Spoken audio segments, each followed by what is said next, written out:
Hello friends, എല്ലാവർക്കും പുതിയ ഒരു റിവ്യൂ വീഡിയോയിലേക്ക് സ്വാഗതം. അപ്പം ഞാൻ ദൃശ്യം 3 റിവ്യൂ ആയിട്ടാണ് വന്നിരിക്കുന്നത്. ഇന്നലെ ഞാൻ കണ്ടായിരുന്നു സിനിമ. ഇന്നലെ 11 മണിക്കുള്ള ഷോയാണ് കിട്ടിയത്. പോയി കണ്ടായിരുന്നു. അപ്പം സിനിമയെ പറ്റി പറയുകയാണെങ്കിൽ, ഞാൻ ട്രെയിലർ റിയാക്ട് ചെയ്തപ്പോൾ പറഞ്ഞതുപോലെ തന്നെ എനിക്ക് ഭയങ്കര വലിയ പ്രതീക്ഷയൊന്നും ഇല്ലായിരുന്നു. ഞാൻ എൻ്റെ പേഴ്സണൽ ഒപ്പീനിയനാണ് പറയണത്. എനിക്ക് തോന്നിയ കാര്യമാണ് ഞാൻ പറയണത്. ചിലപ്പം വേറെ ആൾക്കാർക്ക് വേറെ രീതിയിലായിരിക്കും സിനിമ കണ്ടപ്പോൾ തോന്നിയത്. എനിക്ക് ആക്ച്വലി സിനിമ ഭയങ്കരമായിട്ട് അങ്ങനെ വർക്കായില്ല. സത്യം പറയല്ല, ദൃശ്യം 1 and 2 ആണ് ബെസ്റ്റ്. ഇത് രണ്ടുമാണ് ബെസ്റ്റ്. സത്യം പറയല്ല, ഈ ദൃശ്യം 2 ഒക്കെ തിയേറ്ററിൽ ഇറക്കാനുള്ള സാധനമായിരുന്നു. ഇത് എന്തിനെടുത്തെന്നുള്ള ഒരു ചോദ്യം ഉണ്ട് കേട്ടോ. എനിക്കങ്ങനെ തോന്നി, എന്തിനീ പടം എടുത്തു, ഒരാവശ്യമില്ലെന്നാണ് എൻ്റെ ഒരു പോയിന്റ് ഓഫ് വ്യൂവിൽ തോന്നണത്. കാരണം എന്ന് വെച്ചാൽ ഫസ്റ്റ് ഹാഫ് ഒക്കെ എന്ന് വെച്ചാൽ നല്ല രീതിക്ക് എനിക്ക് നല്ല രീതിക്ക് ബോർ അടിച്ചായിരുന്നു ഫസ്റ്റ് ഹാഫ്. എന്ന് വെച്ചാൽ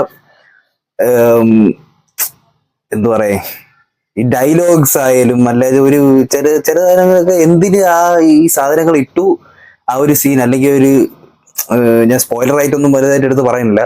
ഡയലോഗ്സ് ഒക്കെ എന്തിന് ഇട്ടു, ഭയങ്കര ആർട്ടിഫിഷ്യാലിറ്റി സിനിമയാണ്, എന്നാലും ഭയങ്കര ഒരു ഡ്രാമ ടൈപ്പ് രീതി പോലെ എനിക്ക് തോന്നി. അതുപോലെ തന്നെ ഞാൻ ട്രെയിലർ റിയാക്ട് ചെയ്തപ്പോൾ പറഞ്ഞ പോലെ തന്നെ ഇതിന്റെ പുറകെ പുതിയ ആൾക്കാർ വരുന്നു. സത്യം പറഞ്ഞാൽ ഭയങ്കര ഫസ്റ്റ് ഹാഫ് ബോറായിരുന്നു. പിന്നെ സെക്കൻഡ് ഹാഫ് പിന്നെയും കുഴപ്പമില്ലെന്ന് വേണമെങ്കിൽ പറയാം. എന്നുവെച്ചാൽ പഴയ പാർട്ടിലെ ഒരു ക്യാരക്ടറൊക്കെ വരുന്നുണ്ട്. ചിലപ്പോൾ മനസ്സിലായി കാണും, കത്തിക്കാണ് ആരായിരിക്കുമെന്ന്. എനിക്ക് ആക്ച്വലി ഈ പടത്തിൽ വർക്കായത്, ഇഷ്ടപ്പെട്ടത്, ട്വിസ്റ്റുകളെല്ലാം കൂടെ ഉള്ളത് ക്ലൈമാക്സിൽ മാത്രമേ ഉള്ളൂ. സത്യം പറയല്ല. പിന്നീട് പെർഫോമൻസ് വെച്ച് പറയുകയാണെങ്കിൽ ലാലേട്ടന്റെ പെർഫോമൻസ് എപ്പോഴത്തെയും പോലെ തന്നെ അടിപൊളിയാണ്.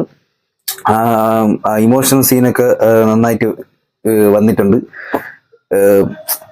ആക്ടിങ്ങിന്റെ സംഭവത്തിൽ ഞാൻ പറയാനില്ല. ഈ പറഞ്ഞ കണക്ക് ഫസ്റ്റ് ഹാഫിലെന്ന് വെച്ചാൽ ഈ ക്ലൈമാക്സ് കാണിക്കാൻ വേണ്ടി അതിനു മുമ്പ് ഒരു പർട്ടിക്കുലർ സ്റ്റോറി ഇല്ല. സത്യം പറഞ്ഞാൽ ഇങ്ങനെ സിനിമ ഇങ്ങനെ 2-2.5 മണിക്കൂർ നീട്ടിക്കൊണ്ടുപോകാൻ വേണ്ടി എന്തൊക്കെയോ കുറെ സംഭവങ്ങൾ കാണിക്കുന്നു. എനിക്ക് അങ്ങനെയാണ് ഫീൽ ചെയ്തത്.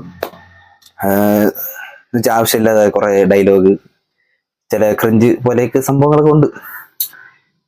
അതാണ് പറഞ്ഞത്, ഒരു സ്റ്റോറി വലുതായിട്ട് ഇല്ല എന്നാണ് എനിക്ക് തോന്നിയത്. പക്ഷേ എല്ലാവരും ഭയങ്കര പോസിറ്റീവ് റിവ്യൂറാണ്. എനിക്കറിഞ്ഞൂടെ എന്താണ് ഭയങ്കര എല്ലാവരും മിക്കവരും ഭയങ്കര പോസിറ്റീവായിട്ടാണ് പറയണത്. ഞാൻ അന്തം വിട്ടുപോയി. ഞാൻ വിചാരിച്ചു എനിക്ക് മാത്രമാണ് ഇങ്ങനെ ഫീൽ ചെയ്തതെന്ന്. പിന്നീട് മേക്കിംഗ് വൈസ് ആയാലും എനിക്ക് ഭയങ്കര ക്വാളിറ്റി ഒന്നും ഫീൽ ചെയ്തില്ല. എസ്പെഷ്യലി അതിൻ്റെ അകത്ത് കാറിൻ്റെ അകത്തുള്ള സീനുകളാണെങ്കിലും അല്ലാത്ത ഷോട്ടുകളൊക്കെ ആണെങ്കിലും എനിക്ക് സിനിമാറ്റോഗ്രാഫി ഭയങ്കര ഗംഭീരമായിട്ടൊന്നും തോന്നിയില്ല. ഈ പറഞ്ഞ കണക്ക് ഈ സിനിമയിൽ ഭയങ്കര ഹൈലൈറ്റ് എന്ന് പറയാനുള്ളത് മോഹൻലാലും നമ്മുടെ ലാലേട്ടനും പിന്നെ ഈ സിനിമയിലെ ക്ലൈമാക്സ് മാത്രമേ ഉള്ളൂ, വേറെ ഒന്നുമില്ല. അത് മാത്രമല്ല, ഇനി വേറൊരു സംഭവം എന്ന് വെച്ചാൽ ഇനി 4ാമത്തെ പാർട്ടും കാണുമെന്നാണ് എനിക്ക് തോന്നുന്നത്. ക്ലൈമാക്സിൽ വരുമ്പോൾ മനസ്സിലാവും.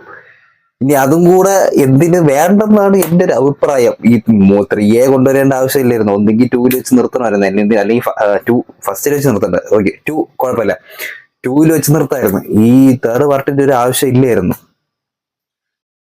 എന്തായാലും പിന്നീട് കാസ്റ്റ് ഒക്കെ പറയുമ്പം പഴയതിലുള്ള കാസ്റ്റുകളൊക്കെ തന്നെയാണ്, അല്ലാതെ പുതിയ ആൾക്കാരും ഉണ്ട്. എന്തായാലും എനിക്ക് ഭയങ്കരമായിട്ട് ഒരു സാറ്റിസ്ഫൈഡ് ആയിട്ടുള്ള ഒരു മൂവി ആയിരുന്നു. എൻ്റെ ആവറേജ് ഓക്കെ മൂവി എന്ന് പറയാനേ പറ്റുള്ളൂ. സോ ഫ്രണ്ട്സ്, ഇതാണ് സിനിമയെ പറ്റിയിട്ടുള്ള എൻ്റെ ഒരു അഭിപ്രായം. എനിക്ക് കൂടുതൽ സ്പോയിലേഴ്സ് പറയണമെന്നുണ്ടായിരുന്നു, പക്ഷെ അത് വേണ്ട, സ്പോയിലർ വേണ്ട. അപ്പം ഇതാണ് സിനിമയെ പറ്റിയിട്ടുള്ള എൻ്റെ ഒരു അഭിപ്രായം. നിങ്ങളുടെ അഭിപ്രായങ്ങൾ കമന്റ് ബോക്സിൽ അറിയിക്കുക. സോ ഫ്രണ്ട്സ്, ഇന്നത്തെ വീഡിയോ ഇഷ്ടപ്പെട്ടെങ്കിൽ ലൈക്ക് ചെയ്യുക, ഷെയർ ചെയ്യുക, സബ്സ്ക്രൈബ് ചെയ്യാൻ പറ്റും. പുതിയ കാണാം. DK signing out.